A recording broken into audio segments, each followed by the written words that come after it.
మత్తయి సువార్త, ఆన్లైన్లో ఉన్నటువంటి వారు కూడా ప్రత్యేకమైన వందనాలు. మత్తయి శుభవార్త 21వ అధ్యాయము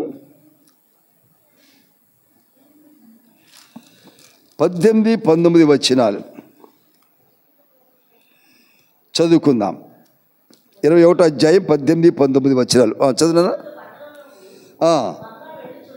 మరలా వెళ్ళుచుండగా ఆయన ఆకలి గొనెను. అప్పుడు ఆ త్రోవ ప్రక్కన ఉన్నటువంటి ఒక అంజూరపు చెట్టును చూచి దాని యందు ఆకులు తప్ప మరేమీ కనబడలేదు కనుక దానిని చూచి ఇక మీదట ఎన్నటికి నీవు కాపు కాయ కుందువని కాకని చెప్పాను. తక్షణమే ఆ అంజూరపు చెట్టు ఎండిపోయెను అనే మాట చూస్తున్నాం. కనుక గమనించినప్పుడు మరలా ఆయన పట్టణమునకు వెళ్ళుచుండగా, ఎప్పుడు మందిరం శుద్ధీకరణ జరిగిన తర్వాత, ఇదే మరికొన్ని సువార్తల్లో ముందు చెట్టును శపించి తర్వాత మందిరం శుద్ధీకరణ జరిగినట్లుగా కూడా చూస్తూ ఉన్నాం మనం. అంటే వాటి రికార్డ్ చేసినటువంటి వారు మత్తయి గారు కానీ, లూకా గారు కానీ, యోహాను గారు కానీ, మార్క్ గారు కానీ, నలుగురు సువార్తీకులు కూడా రికార్డ్ చేయటంలో కాస్త వెనక ముందు అయ్యారు.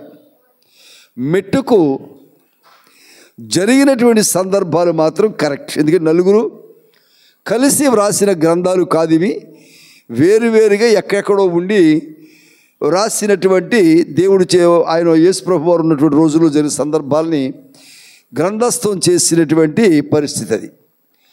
కనుక ఒకరినొకరు తెలియకుండానే వారు అంశాలు వ్రాశారు.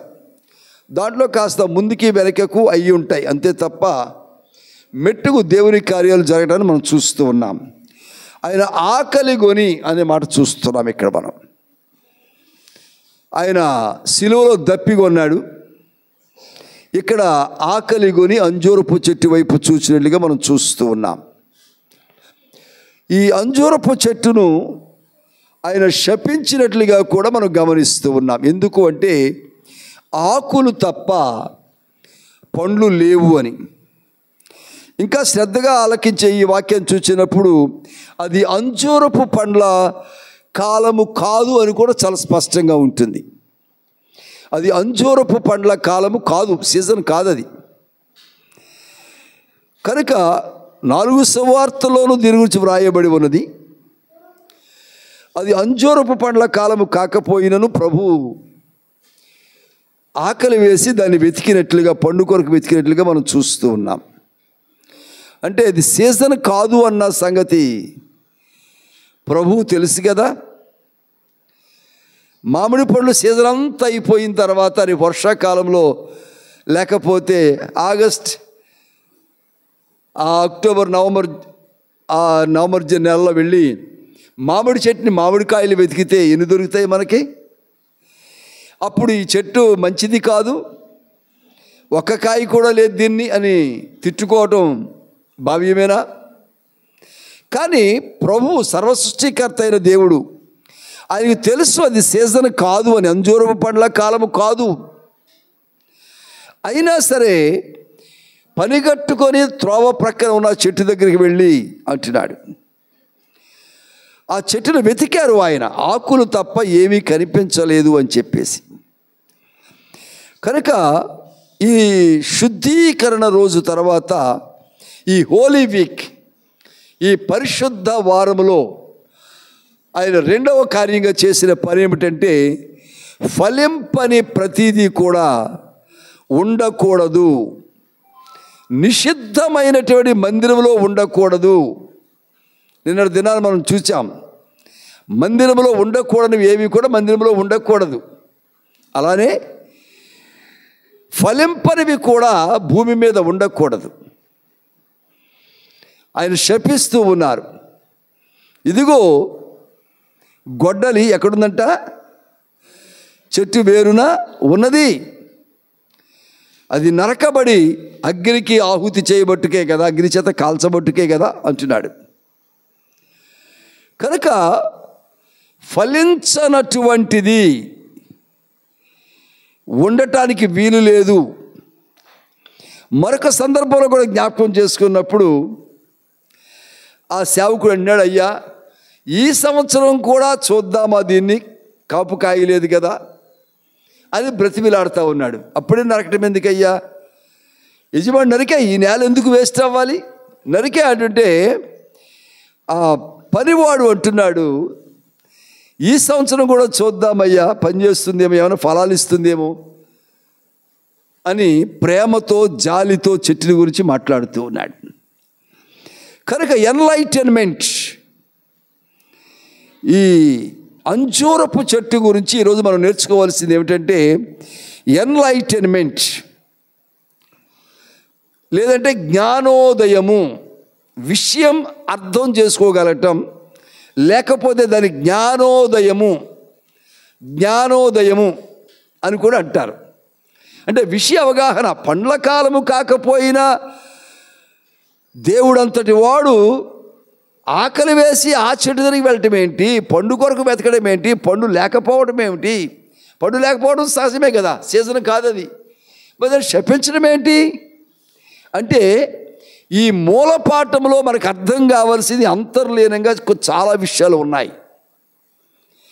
మన హృదయానికి గోచరము కానటువంటి విషయాలు అంతర్లీనంగా దేవుడు ఈ వచనాల్లో ఉంచారు. కనుకనే మనకి జ్ఞానోదయం కలగాలి. సీజన్ కాకపోయినా ప్రభు శపించారు అంటే ఆయన జ్ఞానం లేనివాడా, పోని బుద్ధి లేనివాడా, పోని పనికి మాలినవాడా? తెలియదు ఆయనకి. ఆ మాత్రం తెలుసు. తెలిసి కూడా పండు వెతికారు, ఉండదని తెలిసి కూడా పండు కాయలు సీజన్ కాదని తెలిసి కూడా దాన్ని శపించారు. ఆయన దేవుడు ఎప్పుడు అన్యాయస్తుడు కాదు. Is a righteous God. ఆయన నీతిమంతుడు. Is a justice, supreme justice. ఆయన నీతి మరెక్కడా కూడా లేదు. మిమ్మల్ని ఒకసారి కొన్ని విషయాల మీద మాట్లాడడానికి ఏలూరు ఒక జిల్లా సేవాధికారి జడ్జి గారి దగ్గరికి వెళ్ళాం. ఆయన మాతో కొన్ని విషయాలు మాట్లాడుతూ అంటున్నారు, సార్ అసలు తప్పు శిక్ష లేదా నేరము శిక్ష, ఈ చట్టంలో ఉన్నటువంటి ఇన్ని క్లాజెస్ ఇవన్నీ కూడా బైబిల్లోంచి వచ్చినాయనండి అన్నారు ఆయన. మాకు చాలా ఆశ్చర్యం వేసింది. ఎక్కడి నుంచి మొదలెట్టారంటే ఆదికాండంలో ఆదాము తప్పు చేశాడు కదా, మరి ఇప్పుడు అలాంటి శిక్ష వచ్చింది కదా, కానీ అక్కడి నుంచి ప్రారంభించి చెప్పారు ఆయన, ఒక జడ్జి గారు. అది ఇంత బైబిల్ నాలెడ్జ్ ఉందా అనిపించింది. ఈ చట్టమంతా, ఈ కోర్టులు ఆచరించేదంతా, పోలీసులు ఆచరించేదంతా అది బైబిల్లో నుంచేనండి, బైబిల్లోంచి చట్టం తీసుకురాబడింది అన్నారు ఆయన. కనుక ఆయన న్యాయవంతుడైనటువంటి దేవుడు. ఆయన వాక్యం గమనించినప్పుడు మనకి ఏం కలగాలంట? ఎన్లైటన్మెంట్, జ్ఞానోదయం కలగాలి. మీ జ్ఞానం గురించి చిన్న మాట చెప్తాను మీకు నేను. మొన్న ఒక రోజున సాయంకాలం ప్రేయర్, ఉదయం ఆదివారం ఆరాధనకి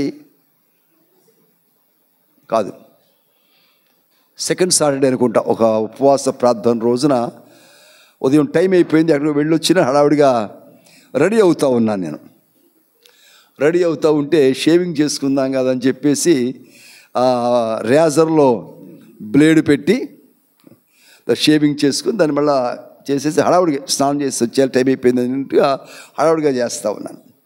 చేస్తూ ఉంటే ఆ బ్లేడ్ ఇక్కడ కట్ అయింది. నాకు చాలా లోతుగా కట్ అయింది. ఇలా అనేటప్పుడు కట్ అయిపోయింది. బడబడ బ్లడ్ మా లోతుగా కట్ అయింది. చాలా బ్లడ్ వచ్చేస్తుంది, కంట్రోల్ కావట్లేదు, టైం అయిపోతుంది, స్నానం చేసి రావాలి హడావుడిగా అని చెప్పేసి హడావుడిగా వెళ్ళిపోయాను. అలా పెట్టేస్తే వెళ్ళిపోయాను. అది బ్లీడింగ్ అవుతూనే ఉంది. అలాగే స్నానం చేసి అలాగే డ్రెస్ చేసుకుంటే ఈ బటన్స్ పెట్టేటప్పుడు మొత్తం ఇదంతా బ్లడ్ అయిపోయింది. దాన్ని సరిగా తుడుచుకొని కవర్ చేసుకుని మళ్ళీ ఎవరు కనిపించి ఎవరు నన్ను ఎవరు చూడలే, ఎవరు గమనించలేదు. వచ్చేసాను. ప్రార్థన అయిపోయింది. కిందకి వెళ్ళాము. కిందకి వెళ్ళిన తర్వాత అమ్మగారు అయ్యగారు భోంచేద్దామని రండి అన్నారు. అన్ని టేబుల్ మీద అన్ని పెట్టేసి సరే కూర్చొని ముందు హ్యాండ్ వాష్ చేసుకుంటుంటే మరలా అది నొప్పి కలిగి నేనేమన్నానంటే సరదాగా చెప్పకుండా విషయం చెప్పకుండా ఈ రోజున రోజు చేత్తో భోంచేసి బోరు కొట్టింది, ఈరోజు స్పూన్తో తింటాను అన్నాను. విషయం చెప్పడం ఎందుకులే అని. రోజు చేత్తో భోంచేసి బోరు కొట్టింది నాకు, కాదు ఈరోజు స్పూన్తో తింటాను అన్నాను. మనవలతో పాటు స్పూన్తో తిందామని మీకు అంత ఇష్టం కదా, రండి అయితే అని చెప్పి పిల్లలు కూడా కూర్చుని వాళ్ళతో పాటు నాకు కూడా స్పూన్ అరేంజ్ చేస్తున్నారు. ఈ వెంటనే మెర్సీ ఏమందంటే, అమ్మ అది కాదు, మావయ్య గారు అలాగ అన్నారంటే ఆ చేతికి ఏదో దెబ్బ తగిలి ఉంటుంది. అప్పుడు ఇంకా రాలేదు ఇక్కడికి, నాకు దెబ్బ తగిలినప్పుడు గాయమైనప్పుడు ఇంకా రాలేదు అప్పటికి. ఇంకా నేను ఆల్రెడీ మందిలోకి వచ్చిందో వచ్చారు. కానీ వెంటనే ఏమంటుందంటే, లేదమ్మా అది కాదు, అది మావయ్య గారి చేతికి దెబ్బ తగులుతుంది అందుకనే స్పూన్ అంటున్నారు అంది. అప్పుడు నిజమా అని చెప్పి అమ్మగారు చూస్తే అప్పుడు నెమ్మదిగా మరి రివీల్ చేయక తప్పదు కదా, అందుకని చెప్పి ఇది తగిలిందే కాదులే అని చెప్పి. అంటే చూడకపోయినా దగ్గర లేకపోయినా నేను ఒక మాట అనేసరికి ఐడియా అడికెళ్ళిందండి. చేతికి ఏదో ఏమిటది దాన్నే జ్ఞానము అంటారు. కనుక ఇక్కడ ఏమన్నాడంటే ఈ అంజూరపు చెట్టు విషయంలో మనకి ఏం కావాలంట, జ్ఞానోదయం కావాలంటే జ్ఞానం ఉదయించాలి. జ్ఞానోదయం అన్నది ఎన్లైట్మెంట్. ఇంకో మాట ఏమన్నారంటే అంజూరపు చెట్టట it's a cycle of life. అది ఒక చక్రం లాగా, దాని జీవిత చక్రం. పంట పండుతుంది, కాయలు కాస్తుంది, మరలా కాయలు ఇస్తుంది మనకి, మరలా కాస్తుంది, మరలా ఇస్తుంది. అలాగ ఇచ్చేటువంటి సైకిల్ కలిగినటువంటి చెట్టే అంజూరపు చెట్టు. కానీ ప్రభు ఈ రోజు దాన్ని శపిస్తూ ఉన్నారు. ఇంకో సంగతి ఏంటంటే మన దేశంలో కూడా బుద్ధుడు ఆయన బోధి వృక్షం కింద కూర్చొని కదా జ్ఞానోదయం అయింది అని చెప్తూ ఉంటారు. ఆయన జీవిత చరిత్రలో రాయబడింది. ఆ జ్ఞానోదయమైన బోధి చెట్టే ఈ చెట్టు. ఆయనకు కూడా చెట్టు దగ్గర రాగానే జ్ఞానోదయం అయిందంట. ఇంకా ముందు వాక్యంలో కూడా మాట చూద్దాం. కనుక ఈరోజు మనం నేర్చుకోవాల్సింది ఏమిటంటే ముఖ్యంగా రిపెంటెన్స్ అండ్ ఫర్గివ్నెస్. బాగా అర్థం చేసుకుందాం. వాక్యంలోంచి మనం చూద్దాం. రిపెంటెన్స్, అయ్యో నేను ఫలాలు ఫలించలేకపోయానే. రిపెంటెన్స్ రావాలి. ప్రభు అడిగినప్పుడు, ప్రభు చూచినప్పుడు, ప్రభు కావాల్సి వచ్చినప్పుడు మనం ఫలాలు ఫలించేలా ఉండాలి. నేను ఎప్పుడో ఫలిస్తానంటే కుదరదు. వయసు అయిపోయిన తర్వాత ఫలిస్తాను ప్రభువా, రిటైర్ అయిన తర్వాత నేను దగ్గరికి వస్తాను ప్రభువా, ఇల్లు వాకిలి చక్కబెట్టుకుని నాకు వస్తాను ప్రభువా, పిల్లలకు అన్నం వండి పెట్టుకున్నప్పుడు వస్తాను ప్రభువా, కుదరదు అంటది. ఒక ఆయన ప్రభు దగ్గరికి వచ్చి అన్నాడు, ప్రభువా ఇంట్లో మరొక చనిపోయారు, సమాధి చేసి వస్తాను. నో, కుదరదు. మృతులు చేరుచుంటూ నువ్వు మాత్రం వెనకాల వచ్చేయన్నారు. అంటే చనిపోయిన వారిని కూడా విడిచిపెట్టి ప్రభు వెంబడించమన్నారు. అంటే ప్రభువును వెంబడించడం మనకి ఎంత అవసరమో, ప్రభువుని జ్ఞాపకం చేసుకోవడం మనకి ఎంత అవసరమో గమనించాలి ఇక్కడ మనం. కనుక రిపెంటెన్స్ రావాలి. రెండవదిగా గమనించినప్పుడు ఫర్గివ్నెస్, క్షమించబడాలి. మనం చేసిన పొరపాట్లు మన కొరకే కదా యేసయ్య శిలువలో మరణాన్ని అనుభవించింది. తన శక్తినంతటిని ధారపోశారు శిలువలో, తన రక్తమంతటిని ధారపోశారు. కనుక అందుని బట్టి మనకేం కావాలి? ఫర్గివ్నెస్, క్షమించబడేటువంటి విధానం కూడా మనం పొందుకోవాలి. రెండవది ఏమి రావాలంటే ఒకటి రిపెంటెన్స్ అండ్ ఫర్గివ్నెస్. రెండవది ఏమిటంటే రెండో quotation faithfulness and fruitfulness. Faithfulness, విశ్వాసము ద్వారా ఫలాలు ఫలించే వారముగా మనం ఉండాలి. విశ్వాసం ద్వారా ఫలాలు ఫలించాలి. విశ్వాసపు ఫలాలు అంటారు వాటిని. భౌతికంగా కనిపించే ఫలాలు కాదు. భౌతికంగా కనిపించే ఫలాలు ఏమిటి? ఉద్యోగం రావటం, పెళ్లి చేసుకోవటం, ఇల్లు కొనుక్కోవటం, బండి కొనుక్కోవటం, బంగారం కొనుక్కోవటం, ఇంకేదైనా ఖరీదైన వస్తువులు కొనుక్కోవటం, కారు కొనుక్కోవటం, ఇవన్నీ భౌతికంగా ఉండేటువంటి ఫలాలు. కానీ ప్రభు వాటిని అడగటం లేదు. అవి నీకు ఇచ్చే, నీ అనుభవానికి ఇచ్చేశారు ప్రభు నీకు. అవి ప్రభువుకి అక్కర్లా. ప్రభు ఏం కోరుతున్నారంటే నీలో నుంచి విశ్వాసపు ఫలాలు కోరుతూ ఉన్నారు. విశ్వాసపు ఫలాలు చూడాలనుకుంటున్నారు నీలోను. కనుక ఫెయిత్ఫుల్నెస్ అండ్ ఫ్రూట్ఫుల్నెస్ ఇది మనం కలిగి ఉన్నట్లుగా మన ఆత్మీయ జీవితంలో నేర్చుకోవాలి. కనుక మార్కు సువార్త 11వ అధ్యాయం గమనిస్తే, మార్కు సువార్త 11వ అధ్యాయం 22వ వచనం.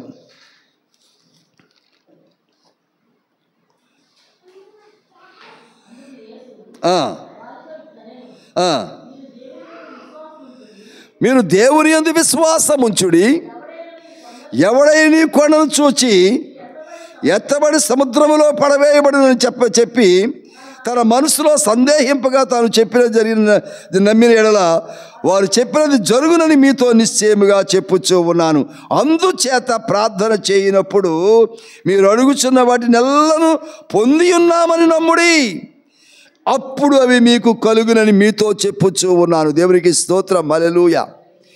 మీరు చాలామంది ప్రార్థన చేసేటప్పుడు ఆఖరిని ఆ ప్రార్థన ముగింపులు ఏమంటున్నారంటే, మేము అడిగి పొంది ఉన్నామని నమ్ముచున్నాం ప్రభువా, ఆమేన్ అంటున్నారు మీరు. ఎస్, అది మాటలో కాదట, విశ్వాసంలో నమ్మాలి.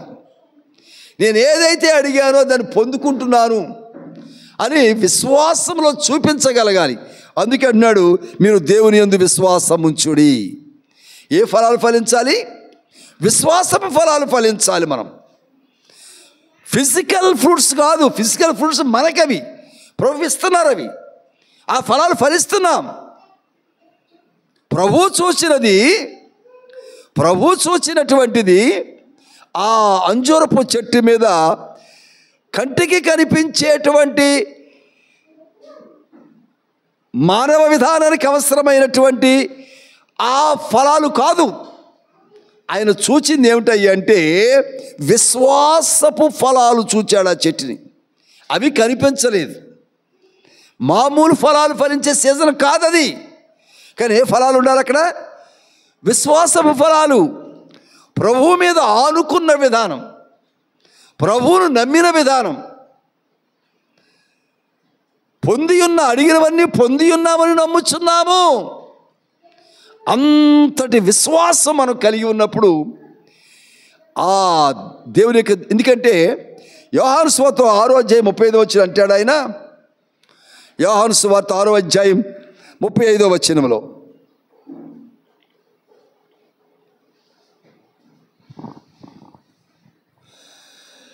యోహాను సువార్త 6వ అధ్యాయం, జీవాహారము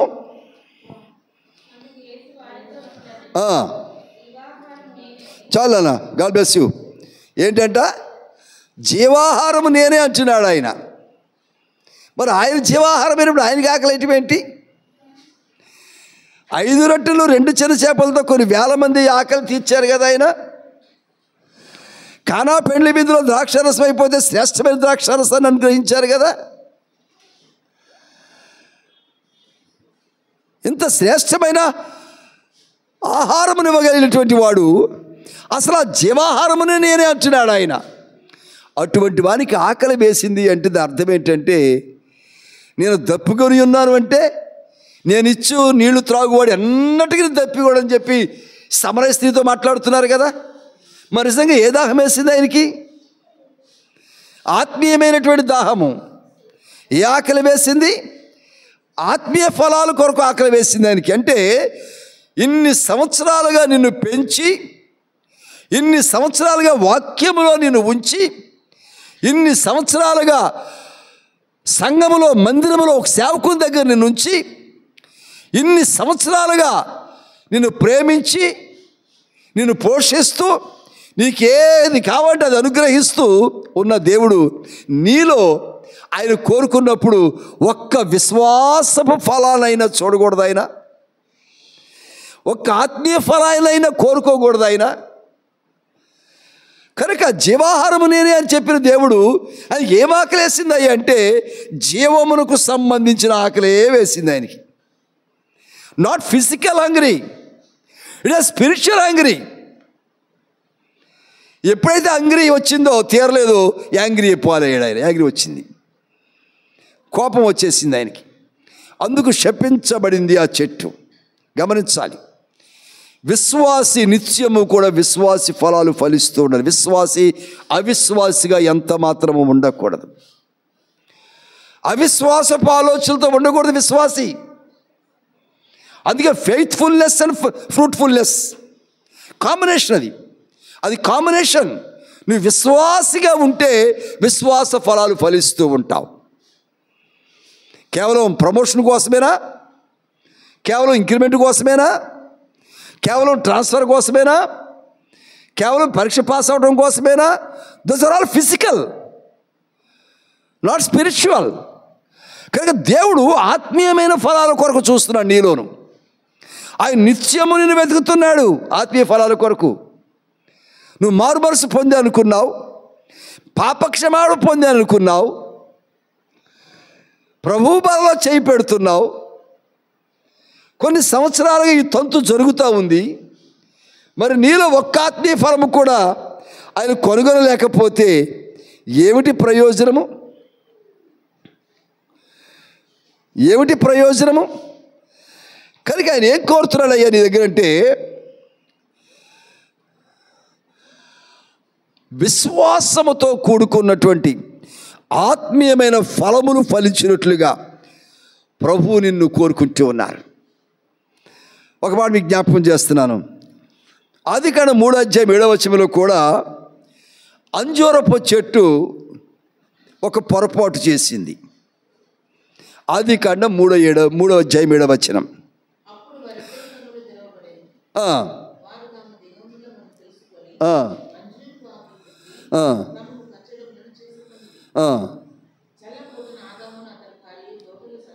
చాలండి. వాళ్ళు ఏం చేశారంట? దిగంబరులు మనం తెలుసుకొని ఏం చేశారంట? అంజూరపు ఆకులతో కచ్చరములు కుట్టి వారు దిగంబరత్వాన్ని కప్పుకున్నారు. అంజూరపు చెట్టు దేని కొరకై అంటే ఫలముల కొరకు ఇవ్వబడింది అది చెట్టు. కానీ వారు కోరుకున్నప్పుడు వారికి ఏమిచ్చింది? అది ఆకులు ఇచ్చింది. ఫలాలు ఇవ్వటం మానేసి ఆకులు ఇచ్చింది వారికి. శాపం ఎక్కడి నుంచి వచ్చింది? దేవుని దగ్గర నుంచి వచ్చింది శాపము. Can this after all A fig tree can cover that sin? దేవుని దగ్గర నుంచి శాపం వస్తే, మనుషులు పాపం చేస్తారు, దేవుని దగ్గర నుంచి శాపం వచ్చింది. ఆ శాపాన్ని లోకంలో దేని చేత కవర్ చేసుకోగలం మనం? ఈ లోకంలో ఏ చేస్తే కవర్ అయిపోతుంది? ఆ పనికి మాలిన పనికి ఈ అంజూరపు చెట్టు సహకరించింది. నిజానికి యేసు ప్రభు ఎందుకంత కోపం వచ్చిందంటే అంజూరపు చెట్టు మీద ఆత్మీయ ఫలాలండి కావలసింది. ఆదాము అవ్వలు తప్పు చేశారు, పాపం చేశారు. మరి అంజూరపు చెట్టు ఏం చేసింది? వారి పాపాన్ని కవర్ చేయటం కొరకు, వారి శాపాన్ని కవర్ చేయటం కొరకు, వారి దిగంబరత్వాన్ని కవర్ చేయటం కొరకు దాని ఆకుల్ని షేర్ చేసింది. అందుకు అంటే నాకు అవసరమైన ఫలాలు నాకు ఇవ్వవు, కానీ మనుషుల కొరకు పనికిమాలిన పనులు చేస్తావు నువ్వు అని చెప్పేసి మనం కూడా చూడండి చాలాసార్లు దేవుని మాట కంటే కూడా స్నేహితుల మాటకి చాలా విలువిస్తూ ఉంటాం మనం చాలాసార్లు. మందిరం కంటే కూడా, ప్రార్థన కంటే కూడా, ఆరాధన కంటే కూడా, ఇంకా రకరకాల క్రమాలు ఏవైతే ఉపాధి ఫాస్టింగ్ పీరియడ్ అవ్వచ్చు, ఆన్లైన్ పీరియడ్ అవ్వచ్చు, ఉదయకాల ప్రాతకాల ఆరాధన అవ్వచ్చు, సాయంకాలం ప్రార్థన, ఏదైనా సరే, ఏ క్రమైనా సరే, దానికంటే కూడా దేవుని సన్నిధి కంటే కూడా స్నేహితులకో బంధువులకో ఎవరికో ఎక్కువ విలువిస్తాం మనం. వాళ్ళతో చెప్తాం ఎప్పుడైనా మనం, ఈరోజు ప్రార్థన ఉంది నేను రాను, ఈరోజు మందిరంలో ఉండాలి నేను, ఐ విల్ నాట్ కమ్, నేను ఎంత మాత్రం రాను, ఎంత మాత్రం ఫోన్ కూడా చేయొద్దు నాకు. విశ్వాసపు ఫలాలు లేకపోతే అంజూరపు చెట్టు వెళ్ళిపోతాం మనం. జాగ్రత్త. అదే విశ్వాసం అంటే. బయట ఎంత పరివర్తుడున్నా సరే క్రమాలు మనం పాటించాలి, దేవుని సన్నిధిలో గడపాలి. ఈ చెట్టు ఏం చేస్తూ ఉంది? దేవుని కొరకు ఉండకుండా పాపం చేసిన మనుష్యులను కవర్ చేయడానికి ఇది సర్వ విధాల ప్రయత్నం చేస్తూ ఉంది. ఆకులు కాసేపుడు ఎండకి ఎండిపోతున్నాయి, పొడుమైపోతుంది, రాలిపోతున్నాయి, మరలా ఆకులు కోసుకుంటున్నారు, మరలా కప్పుకుంటున్నారు, మరలా ఎండిపోతున్నాయి, మరలా కప్పుకుంటున్నారు. ఎంతసేపు ఉంటుంది అది? ఎంతసేపు కవర్ చేసుకుంటాం మన తప్పుని, మన పాపాన్ని? ఆల్రెడీ ఆదామవ్వలు శపించబడున్నారు. అప్పటికి వారు శపించబడుతున్నారు, శాపంలోకి వచ్చేస్తున్నారు, వారు ఫోల్డ్లోకి, కర్స్ యొక్క ఫోల్డ్లోకి వచ్చేస్తున్నారు వారు. అది కవర్ చేయటానికి సర్వ ప్రయత్నం చేస్తూ ఉంది ఈ అంజూరపు చెట్టు. అందుకు దేవుడు తప్పు చేసినటువంటి వారు శపిస్తూనే దాన్ని కవర్ చేస్తున్నటువంటి వారిని కూడా ఇక్కడ దేవుడు శిక్షిస్తూ ఉన్నారు. జాగ్రత్త. ఒక్కోసారి ఇంట్లో వాళ్ళు కూడా అలా పని ఉంది కానీ నేను రాను కానీ నువ్వు కూడా మానే ఈ రోజున అంటే చాలా సులువుగా మానేస్తారు. నాకు పని ఉందంటే ఒక తప్పు, సర్లే మానేస్తారంటే రెండో తప్పు. వీరు వారిద్దరూ కలిసి తప్పు చేసిన తర్వాత ఇద్దరూ కూడా ఏమవ్వాలి? ఇప్పుడు జాగ్రత్త, జాగ్రత్త. దేవుని సరిది అంత ఆషామాషి కాదు. దేవుని యొక్క ప్రజెన్స్లో గడపడం అంత ఈజీగా తీసుకోకూడదు. మనం దాన్ని చాలా ఖచ్చితంగా పాటించాలి, మనం. అందులో చాలా ఆశీర్వాదం ఉంది. సమయాన్ని పాటించడంలో చాలా ఆశీర్వాదం ఉంది.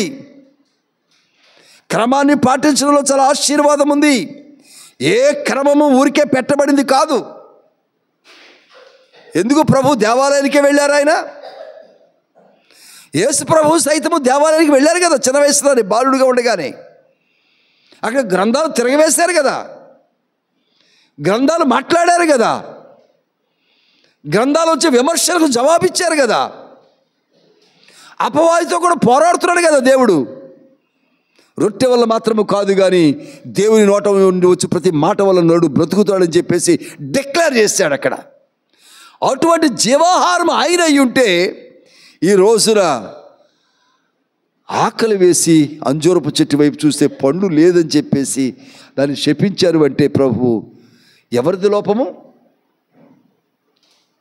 భౌతికపరమైనటువంటి ఆశీర్వాదాలు, ఫలాలు మనం అనుభవిస్తున్నాం కానీ దేవుని కొరకైనటువంటి విశ్వాసపు ఫలాలు ఎంత మాత్రము మనం ఇవ్వలేకపోతున్నాం. కనుక అంటున్నాడు ఆయన, జీవాహారము నేనే అని చెప్పిన ప్రభు చివరకు మార్కు సువార్త 13వ అధ్యాయం 28వ వచనం, అలాగే నోట్ చేసుకుని మత్తయి సువార్త 24వ అధ్యాయం 32వ వచనం. మార్కుతో చూద్దాం. మార్కు సువార్త 13వ అధ్యాయం 28వ వచనం.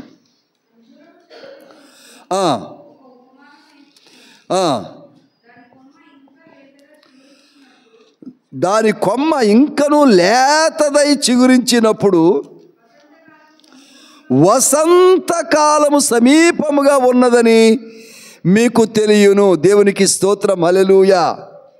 ఏమిటి వసంతకాలం అంటే? వసంతకాలం అంటే సమృద్ధి, అంటే చిగురిస్తుంది. చిగురించింది ఏం చేస్తుంది? పంట పండుతుంది. ఆ పంటను మనం ఏం చేస్తాం? ఇంటికి తెచ్చుకుంటాం, అనుభవిస్తాం. కనుక చిగురిస్తుంది అంటే త్వరలో మనకి వసంతకాలము, సంతోషకాలము, పంట చేతికి వచ్చే కాలము. చూడండి, ఇంట్లో మామిడి చెట్టు ఉంది అక్కడ పెరట్లోను, చిగురు రాగానే ఎంత చిగురు వస్తే అంత ఈ సంవత్సరం ఏమనుకుంటాము, ఎన్ని కాయలు కాస్తుందో ఈ సంవత్సరం అని ఎదురు చూస్తూ ఉంటాం. ఆ చిగురులోంచి పూత రావాలని చూస్తాం మనం. ఆ పూత పిందులు అవ్వాలని, పిందులు కాయలు ఫలాలు అవ్వాలని చెప్పి చూస్తూ ఉంటాం. మన దొడ్లో పెరట్లో ఏ చెట్టు ఉన్నా అది చిగురించినప్పుడల్లా ఎంత సంతోషిస్తా, చిగురేసింది అంటూ ఉంటాం. చాలా సంతోషిస్తాం. కారణం ఏంటి? అది చిగురుని బట్టి సంతోషం కాదు, ఆ చిగురు ద్వారా రాబోయే ఫలాలను బట్టి మనకు సంతోషం.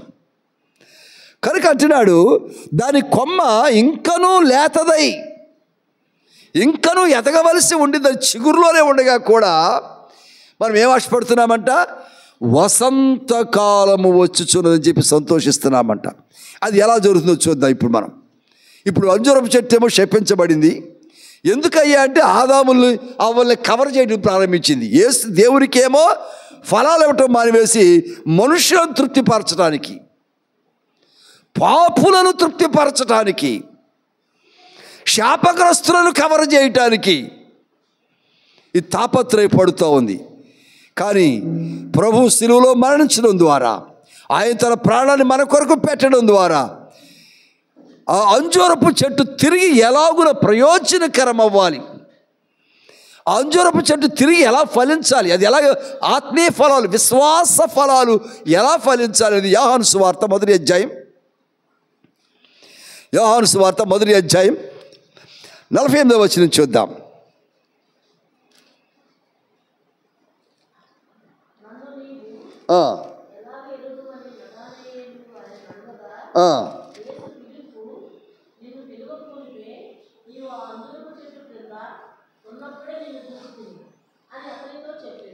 నతానియేలు ఒక ఆయన ఉన్నాడు. ప్రభు ఆయన్ని ఎరిగి నతానియేలు అని పిలిచాడు. అప్పుడు ఆ నతానియేలు గారు అంటున్నాడు, నీవు నన్ను ఎలాగున ఎరుగుదువు అని అడిగాడంట ప్రభువుని. అప్పుడు ప్రభు అంటున్న మాట ఏంటి, యేసు నేను నీకు ఎలా తెలుసు, నా పేరు నీకు ఎలా తెలుసు, మన ఇద్దరు ఎప్పుడు కలుసుకోలేదే, మన ఇద్దరు ఎప్పుడు చూసుకోలేదే, ఎప్పుడు మాట్లాడుకోలేదే, ఎప్పుడు ఫోన్ చేసుకోలేదే, ఎలా తెలుసు అని అడిగాడట.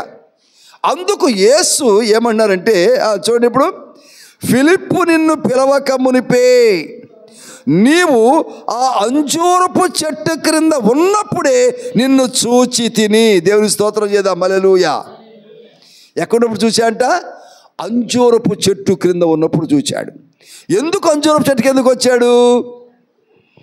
ఆశ్రయం కొరకు వచ్చాడు, నీడ కొరకు వచ్చాడు, సేద తీర్చబట్టం కొరకు వచ్చాడు, జీవం కొరకు వచ్చాడు, జీవితం కొరకు వచ్చాడు, జీతం కొరకు వచ్చాడు.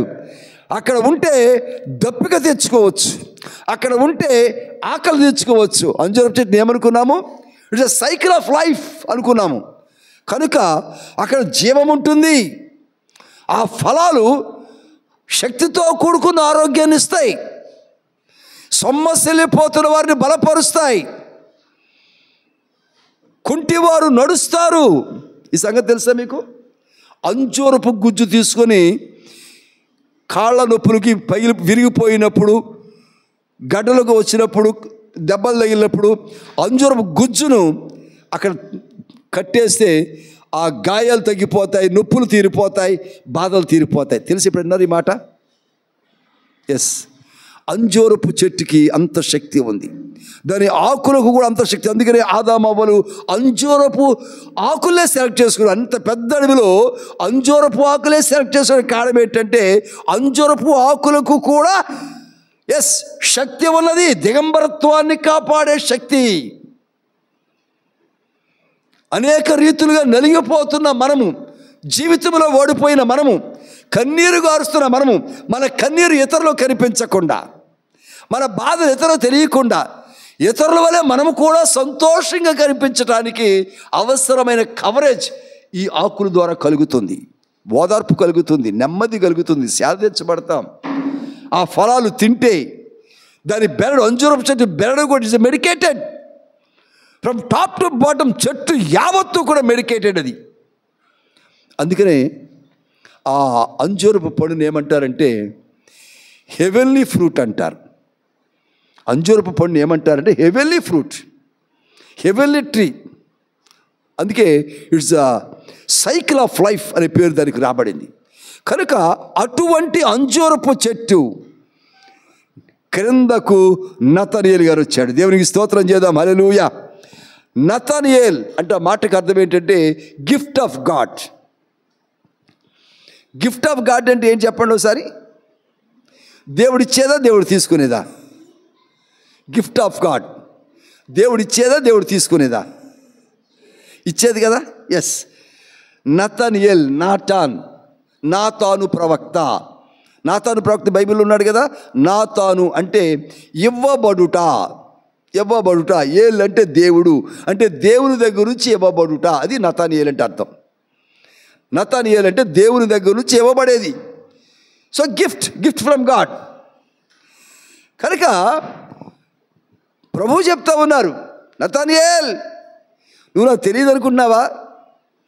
నీవు ఫిలిప్పు నిన్ను పిలవక ముందే ఆ అంజూరపు చెట్టు క్రిందకు నువ్వు వచ్చినప్పుడే నువ్వు నాకు తెలుసు, నేను చూశాను. అంటే అంజూరపు చెట్టు యేసు ప్రభుకు సాదృశ్యం. ఇది పరమ తండ్రి యేసుక్రీస్తు ప్రభు అయినటువంటి ఆయన తన కుమారుని, ప్రియమైన కుమారుని మన నిమిత్తమై మన శాపమంతటిని యేసు ప్రభు మీద మోపగా ఆయన శాపమైపోయి మన కొరకు మన పాపమంతటిని కూడా కడగడానికి శిలువలో మరణించాడు. దేవునికి స్తోత్రం, హల్లెలూయా. ఇప్పుడు గమనించుదాం, యేసు ప్రభు మరణించడానికి కారణం ఏంటి? ఆయన చేసిన తప్పేంటి, పొరపాటు ఏంటి చెప్పండి. యేసు ప్రభు అంతటి భయంకరమైన శిక్షణ ఉంది, ఆ శిలువ మరణం పొంది అంతగా శాపగ్రస్తుడు అవడానికి కారణం ఏంటి? ఆయన చేసిన పొరపాటు ఏంటి? ఏముందా? ఏమీ లేదు.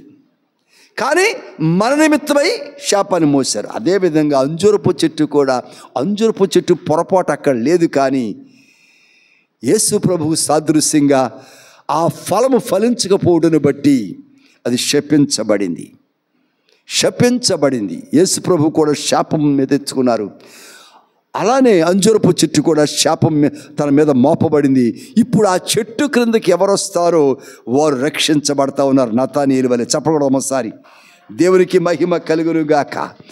ఆ ప్రభువు దగ్గరికి ఎవరు వస్తారో వారు రక్షించబడుతున్నారు. ఈ రోజున ఈజ్ ద సేవియర్. ఆయన రక్షకుడు అయిపోయాడు. శాపం మీద వేయబడింది, మన శాపమంతా మోసాడు ఆయన. చివరికి ఇప్పుడు ఆ యేసు ప్రభు దగ్గరికి ఎవరైతే వస్తున్నారో, ఆయన ఎవరైతే నమ్ముతూ ఉన్నారో, నా కొరకు మరణించాడు ఎవరైతే విశ్వసిస్తున్నారో వారు ఈ రోజున రక్షించబడుతూ ఉన్నారు. దేవునికి స్తోత్రం, హల్లెలూయా. అంటే శపించబట్టం ఎందుకంటే మనము రక్షించబట్టం కొరకు, మన రక్షణార్థమై ఆయన శపించబడ్డాడు. దానికి సాదృశ్యంగానే అంజూరపు చెట్టు కిందకు వచ్చిన నతానియేలు కూడా తెలుసా అన్నప్పుడు అంటున్నాడు ఆయన, ఆ అంజూరపు చెట్టు క్రింద నిన్ను చూచితిని, నేను చెప్పినందువలన నీవు నమ్ముచున్నావా? వీటికంటే గొప్ప కార్యములు చూతువని అతనితో చెప్పాను. మరియు ఆయన, మీరు ఆకాశము తెరవబట్టయు, యోహాను సువార్త 1:8 మరియు మీరు ఆకాశము తెరవబట్టయు దేవుని దూతలు మనుష్య కుమారునికి పైగా ఎక్కుటయును దిగుటయును చూతులని మీతో నిశ్చయముగా చెప్పుచూ ఉన్నాను. దేవునికి స్తోత్రం, హల్లెలూయా. ఎవరైతే అంజూరపు చెట్టు క్రిందకు వస్తున్నారో అక్కడ సేద తీర్చబడటానికి, ఓదార్చబడటానికి, శాపం నుంచి విముక్తి పొందడానికి, విమోచించబడటానికి, జీవాహారమును పొందుకోవడానికి, ఆ జీవజల ఊటలు త్రాగటానికి ఎవరైతే అంజూరపు చెట్టు దగ్గరకు వస్తూ ఉన్నారో వారు ఏం చూస్తారంట? ఆకాశము తెరవబట్టం అనేటువంటి గొప్ప పరలోకపు దర్శనాన్ని చూస్తారు. వారు మనుష్య కుమారునికి పైగా దేవుని దూతలు ఎక్కుచూ దిగుచూ చూస్తారంటే మనుష్య కుమారుడు యేసు ప్రభువు సాదృశ్యమైతే, యేసు ప్రభు అయి ఉంటే దేవుని దూతలు ఎక్కుచూ దిగుచూ ఉండరి. నీ కొరకు నా కొరకు దేవుని దూతలు వస్తూ వెళ్తూ ఆ పరలోకపు అనుగ్రహాన్ని మనకు అనుగ్రహిస్తూ ఉన్నారు, పరలోకపు సంతోషాన్ని మనకిస్తూ ఉన్నారు, పరలోకపు ఆనందాన్ని మనకిస్తూ ఉన్నారు. కనుక రిపెంటెన్స్ అండ్ ఫర్గివ్నెస్, ప్రభువా ఎంతవరకు ఫలించలేకపోయాను, నన్ను క్షమించు ప్రభువా అని చెప్పేసి విశ్వాసము కలిగి ఉందాం. విశ్వాసపు ఫలాలు ఫలించే వారుగా ఉందాం. పరలోక రాజ్యాన్ని స్వతంత్రించుకుందాం.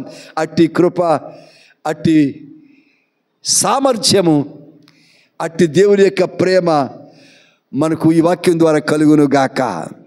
అట్టి విశ్వాసములో బలపరచబడుదుము గాక. చిన్న ప్రార్థన చేసుకుందాం. మోకరించి చిన్న ప్రార్థన చేసుకుందాం.